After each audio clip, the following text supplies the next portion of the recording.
ഒരു എപ്പിസോഡിന്റെ തുടക്കത്തിൽ ഗോവൻ ഡോഹിനെയും എടുത്തുകൊണ്ട് കടയുടെ വെളിയിലേക്കൊക്കെ എത്തിയിരിക്കുകയാണ്. അങ്ങനെ ഇരിക്കെ ഡോഹിയും കണ്ണു തുറക്കുന്നു. നമ്മുടെ ഗോഡ് പോലും ആ ഒരു കാര്യം ഒരിക്കലും നടക്കുകയില്ല എന്നൊക്കെ വിചാരിച്ചിരുന്നതാണ്. ഇതെങ്ങനെയാണ് സംഭവിച്ചതെന്നൊക്കെ ഗുവോന്റെ അടുത്ത് ഡോഹി ചോദിക്കുമ്പോഴത്തേക്കും ആ വലിയ അപകടത്തിൽ പോലും ഗുവോൻ ഡോഹയുടെ കൈയൊക്കെ പിടിക്കുവാനായിട്ട് ശ്രമിച്ചിട്ടുണ്ടായിരുന്നു. അങ്ങനെ കൈ പിടിച്ച് കഴിഞ്ഞപ്പോഴത്തേക്കും ആയിരുന്നു ടാറ്റുവും തനിക്ക് തിരിച്ചു കിട്ടിയിട്ടുണ്ടായിരുന്നതെന്ന കാര്യമൊക്കെ അവനും പറഞ്ഞു കൊടുക്കുന്നു. അങ്ങനെ അവരും ഇപ്പോൾ ഹാപ്പി ആയിട്ടൊക്കെ ഇരിക്കുകയാണ്. പവേഴ്സ് ഒക്കെ തിരിച്ചു വന്ന സന്തോഷത്തിൽ ഗോണും രാവിലെ തന്നെ ഓരോരോ പരിപാടിയൊക്കെ ചെയ്യുന്നുണ്ട്. പവേഴ്സ് തിരിച്ചു കിട്ടിയപ്പോൾ തന്നെ ഗോണും പഴയ ആളായി മാറിയിരിക്കുന്നു. ഇപ്പോൾ ആകട്ടെ മനുഷ്യരുടെ കുറ്റമൊക്കെ പറഞ്ഞിട്ട് ഡെവിളാണ് ഏറ്റവും വലിയ ആളെന്നൊക്കെ പറഞ്ഞ് കളയൊക്കെ ചിരിച്ചുകൊണ്ടൊക്കെയാണ് അവനും ഇരിക്കുന്നത്.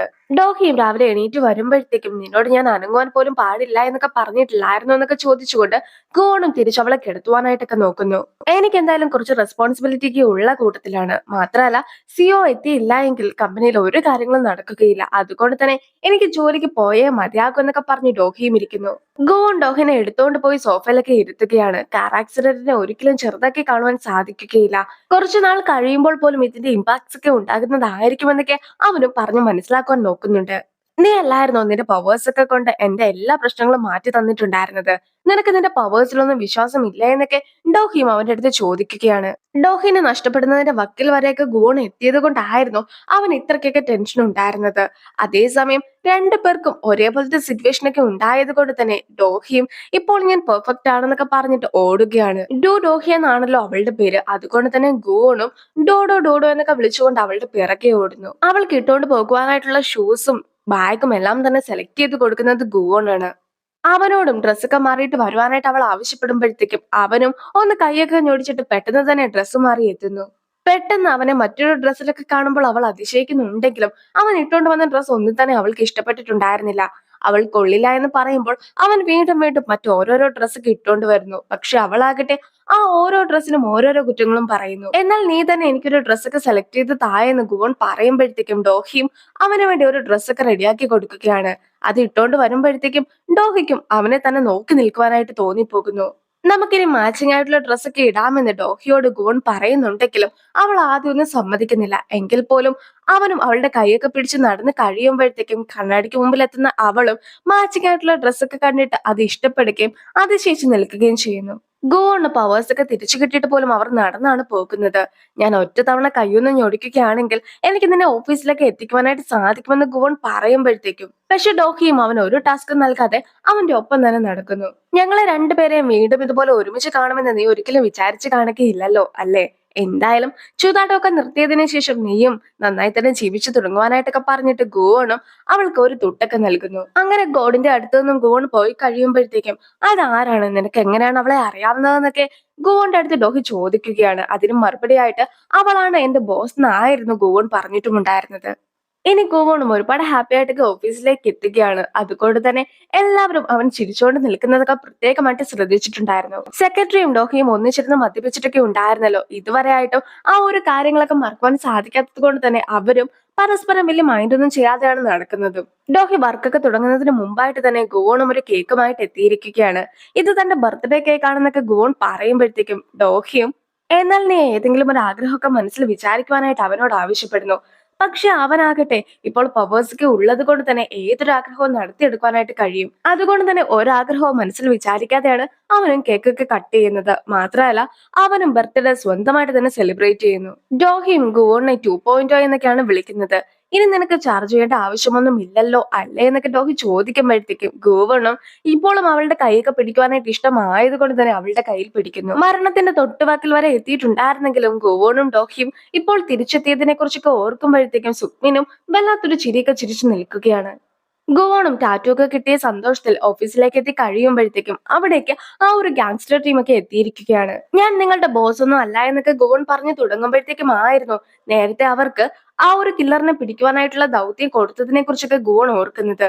അവരും കില്ലറിനെ പിടിച്ചുകൊണ്ട് വരികയാണെങ്കിൽ ഞാൻ നിങ്ങളുടെ ബോസ് ആകുമെന്നും അഥവാ കില്ലറിനെ പിടിക്കുവാനായിട്ട് നിങ്ങൾക്ക് സാധിച്ചില്ല എങ്കിൽ പിന്നെ ഒരിക്കലും എന്റെ കൺമുമ്പിൽ പോലും വന്നേക്കരുത് എന്നും ഗോവൺ പറഞ്ഞിട്ടൊക്കെ ഉണ്ടായിരുന്നു. പക്ഷെ ഇപ്പോൾ ആകട്ടെ അവർ കില്ലറിനെയൊക്കെ പിടിച്ചത് കൊണ്ട് തന്നെ ഗോണും അവരുടെ ബോസായി മാറിയിരിക്കുകയാണ്. ഇനി അവരും നേരത്തെ ഗോൺ പറഞ്ഞിട്ടുണ്ടായിരുന്ന ആ ഒരു പച്ചക്കറിയൊക്കെ കയ്യിൽ ടാറ്റു കുത്തി വെച്ചിട്ടുമുണ്ട്. അതും അവര് ഗോണിനെ കാണിക്കുന്നു. ബോക്കിയും ഓടി വന്നിട്ട് ഒരു പേപ്പറിലൊക്കെ സൈൻ ചെയ്തതിനു ശേഷം ഇനി മുതൽ സൺവോൾ ഫൗണ്ടേഷനൊക്കെ എന്റേതാണെന്ന് പറഞ്ഞു നിൽക്കുകയാണ്.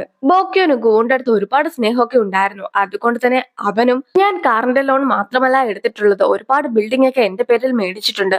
അതുകൊണ്ട് തന്നെ എനിക്ക് ഒരുപാട് തുകയൊക്കെ കടവുമുണ്ട്. നീ തന്നെ അതെല്ലാം തന്നെ വീട്ടണം. മാത്രമല്ല അതൊന്നും വീട്ടി തീരാതെ നീ മരിക്കുന്നതിനെ കുറിച്ച് ചിന്തിക്കുവാനേ പാടില്ല എന്നൊക്കെ ബോക്കിയും പറയുന്നു. എന്തായാലും ഈ ഒരു ഫൗണ്ടേഷൻ എന്റേത് മാത്രമാണെന്നൊക്കെ പറഞ്ഞു ബോക്കി സംസാരിച്ചിട്ട് ആ ഒരു എഗ്രിമെന്റ് ഒക്കെ പൊക്കി പിടിച്ച് കഴിയുമ്പോഴത്തേക്കും ഗോണും ആ ഒരു എഗ്രിമെന്റ് ഒക്കെ കത്തിച്ചു കളയുകയാണ്. അവന് പവേഴ്സ് ഒക്കെ തിരികെ കിട്ടിയത് നേരിട്ട് കാണുവാനായിട്ടായിരുന്നു ബോക്കി അങ്ങനെ ചെയ്തിട്ടൊക്കെ ഉണ്ടായിരുന്നത്. അങ്ങനെ ഇരിക്കെ എങ്ങനെയാണ് നിനക്ക് നിന്റെ പവേഴ്സ് ഒക്കെ തിരികെ കിട്ടിയതെന്ന് ബോക്കിയും അവനോട് ചോദിക്കുന്നു. ഞാൻ ഡെവിൾ ആണ്, എനിക്ക് ഒരിക്കലും എന്റെ പവേഴ്സ് ഒന്നും നഷ്ടപ്പെട്ടു പോകുകയില്ല എന്നൊക്കെ പറഞ്ഞ് ഗോണും ചിരിക്കുന്നു. പിന്നീട് അവൻ അവിടെ നിന്നും ഇറങ്ങി പോകുവാനായിട്ടൊക്കെ തുടങ്ങുമ്പോഴത്തേക്കും ഗായങ്ങിനെ കാണുന്നുണ്ട്. പക്ഷെ ഗായങ്ങിനെ മൈൻഡ് പോലും ചെയ്യാതെ അവനും പോകുന്നു. മാർക്കറ്റിംഗ് ടീം പുതിയൊരു പ്രൊഡക്റ്റുമായിട്ട് പുറത്തിറങ്ങിയിരിക്കുകയാണ്. അവരും അവരുടെ പ്രൊമോഷനെ കുറിച്ചൊക്കെ സംസാരിക്കുന്നു. നമുക്ക് ഇഷ്ടമില്ലാത്ത ഒരു ബോസ് ഒക്കെ നമ്മളെ കൊണ്ട് നിർബന്ധിച്ച് ഡ്രിങ്ക്സ് ഒക്കെ കുടിപ്പിക്കുകയാണെങ്കിൽ നമ്മൾ നമ്മുടെ മാനേഴ്സ് പോലും മറക്കുന്നതായിരിക്കും. നമ്മൾ സ്വയം നാണം കെട്ട് സംസാരിക്കുന്നതായിരിക്കും. അങ്ങനെയുള്ളവർ ഇങ്ങനെ ആയിരിക്കും റിയാക്ട് ചെയ്യുക എന്നൊക്കെ പറഞ്ഞുകൊണ്ട് സീനിയറും കുറച്ച് ഡയലോഗ്സ് ഒക്കെ പറയുകയാണ്. ശരിക്കും പറയുകയാണെങ്കിൽ ഇതേ കാര്യങ്ങൾ തന്നെ ആയിരുന്നു മദ്യപിച്ചതിന് ശേഷം സെക്രട്ടറിയും പറഞ്ഞിട്ടുണ്ടായിരുന്നത്. നിങ്ങൾ ഒരിക്കലെങ്കിലും നിങ്ങളുടെ ബോസിനോട് ഇങ്ങനെയൊക്കെ സംസാരിച്ചിട്ടുണ്ടെങ്കിൽ ഈ ഒരു ഹാങ് ഓവർ ഡ്രിങ്ക് അത് നിങ്ങൾക്കുള്ളതാണെന്നൊക്കെ അവർ പറയുമ്പോഴത്തേക്കും ശരിക്കും അവർ പ്രൊമോഷന്റെ ഭാഗമായിട്ടുള്ള ഒരു അഡ്വർടൈസ്മെന്റ് എന്ന രീതിയിലായിരുന്നു ഇതിനെ കുറിച്ചൊക്കെ സംസാരിച്ചിട്ടുണ്ടായിരുന്നത്. പക്ഷെ അതൊക്കെ കേൾക്കുമ്പോഴത്തേക്ക് മദ്യപിച്ച സമയത്ത് നടന്നിട്ടുണ്ടായിരുന്ന കാര്യങ്ങളെ കുറിച്ചൊക്കെ ഓർക്കുന്ന ഡോഹിയും ചിരിയൊന്നും നിർത്തുവാൻ സാധിക്കാതെ ഇരിക്കുകയാണ്. ഇനി സെക്രട്ടറി ആകട്ടെ ഞാൻ അങ്ങനെ ഒന്നും തന്നെ ചെയ്തിട്ടില്ല എന്ന രീതിയിൽ ഒരു എക്സ്പ്രഷൻ ഒക്കെ ഇട്ടിരിക്കുന്നു. അങ്ങനെ ഇരിക്കെ നമുക്ക് ഇന്ന് എന്തൊക്കെ കാര്യങ്ങളാണ് ചെയ്യുവാനായിട്ടുള്ളത് എന്നൊക്കെ ഡോഹി ചോദിക്കുമ്പോഴത്തേക്കും സെക്രട്ടറിയും ഇന്ന് നമ്മൾ ഒരുപാട് ബിസി ആണെന്നൊക്കെ പറഞ്ഞിട്ട് ഡോഹിനെ വിളിച്ചുകൊണ്ട് പോകുന്നു. അങ്ങനെ അവർ പോയി കഴിയുമ്പോഴത്തേക്കും സ്റ്റാഫ്സും നീ ഡോഹി ചിരിക്കുന്നതൊക്കെ കണ്ടിട്ടുണ്ടായിരുന്നു, ഡോഹിക്ക് നമ്മുടെ ആ ഒരു പ്രൊജക്ട് ഒക്കെ ഇഷ്ടപ്പെട്ടു എന്ന് തോന്നുന്നു. അങ്ങനെയാണെങ്കിൽ എല്ലാ കാര്യങ്ങളും ഓക്കെ ആയിരിക്കുകയാണ്, നമുക്കും ഇതൊരു സെലിബ്രേഷൻ ഒക്കെ ആക്കി വെക്കാമെന്ന് അവരും പറയുകയാണ്. അതൊക്കെ കേൾക്കുമ്പോൾ ലേഡി സ്റ്റാഫും നമുക്ക് ഹോം മെയ്ഡ് ഫുഡ് ഒക്കെ കഴിച്ചാലോ എന്ന് ചോദിക്കുന്നു.